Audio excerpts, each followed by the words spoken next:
Today, I'd like to share with you 2 strategies to help you make difficult decisions with more confidence that would strengthen your leadership and gain respect. So let's look at those 2 strategies. The first one is about your talent. So strategy number 1, think about your talent first. Talent is that group of star employees you wish you could clone because they expect you to make courageous and ambitious decisions.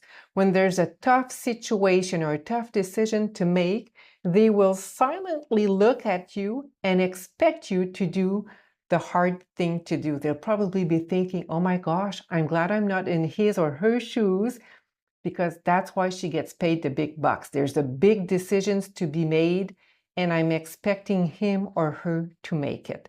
So think of your talent. They don't always seek to be satisfied, but they seek your guidance. They want to be guided by you, who are capable of making tough decisions for the good of the whole organization. So not making tough decisions for a chosen few, or for a minority, or for one person, but for the good of the organization.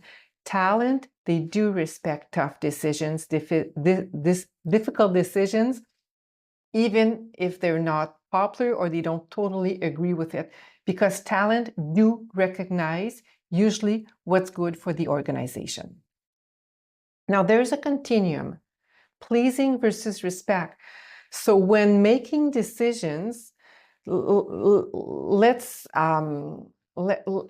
imagine a continuum between pleasing others and earning respect. So the more you make decisions to please, the less you earn the respect of your talent, because they don't see you as being capable or strong enough to make tough decisions. They think that you're choosing harmony over what's good of the organization. But the more you make tough decisions, but fair decisions, the more respect you gain, despite any temporary dissatisfaction. Now, there's a trap.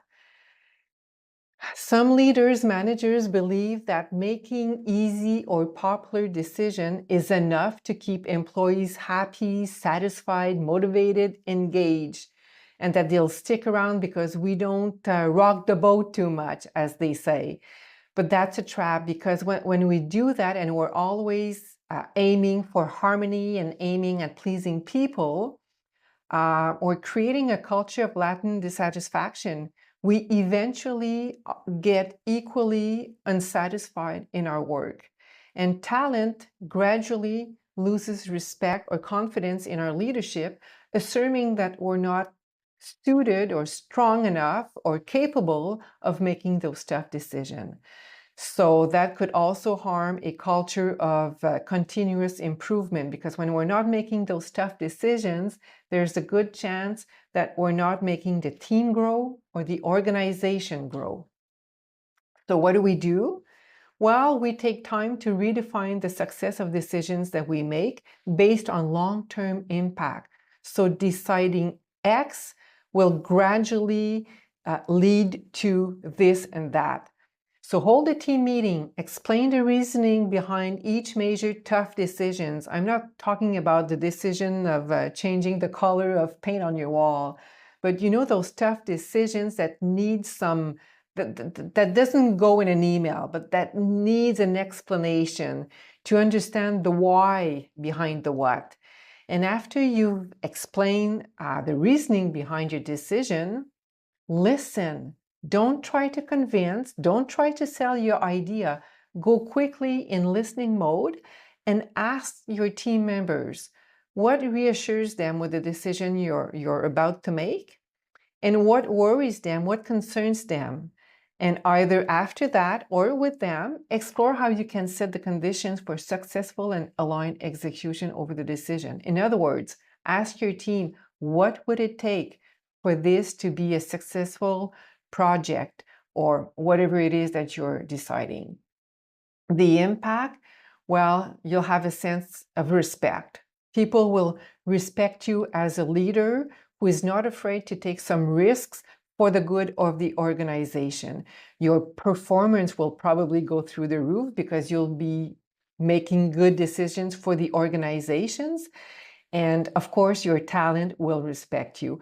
Even I'm talking about the talent, but most team members do respect a leader that can make good and tough decisions as long as they're good for the organization. The second strategy is to rely on data. Decisions should never be based solely on instinct, gut feeling, impulsiveness, or the excitement of the moment. Oh, I was out having lunch or in a session de réseautage with a colleague, and I heard this really great idea, and I'm going to do this with my team or in my organization. So those are not the best moments to take decisions. Use objective data, satisfaction surveys, stakeholder feedback, or any relevant information that you have either on a dashboard or based on your standards. Let's say that your standard for survey satisfaction is 90% and above.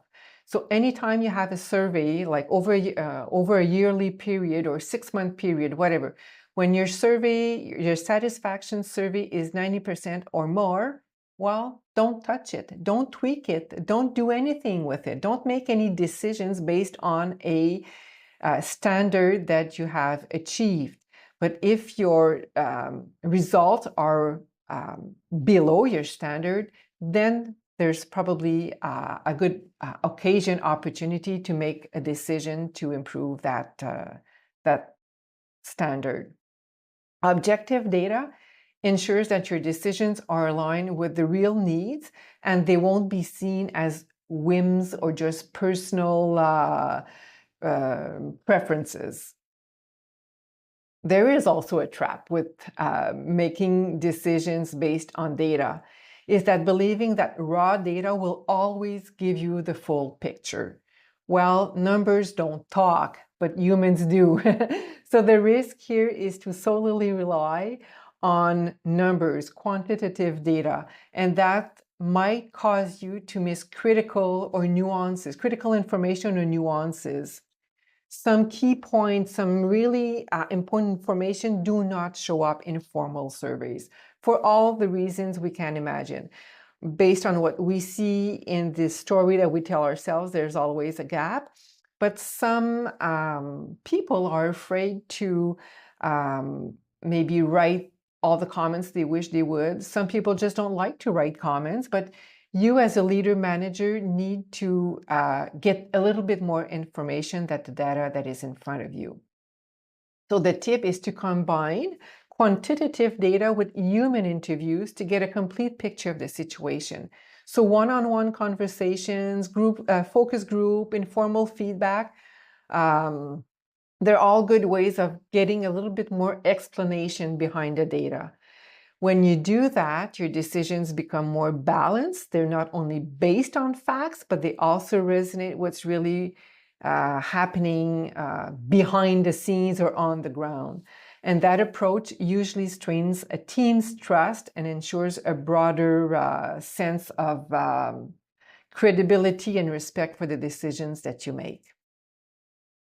So briefly said, thinking about your talent, and relying on data allows you to approach each situation and tough decision with much more confidence. Combining boldness and analysis strengthens your leadership and earns the respect of your whole team, but especially your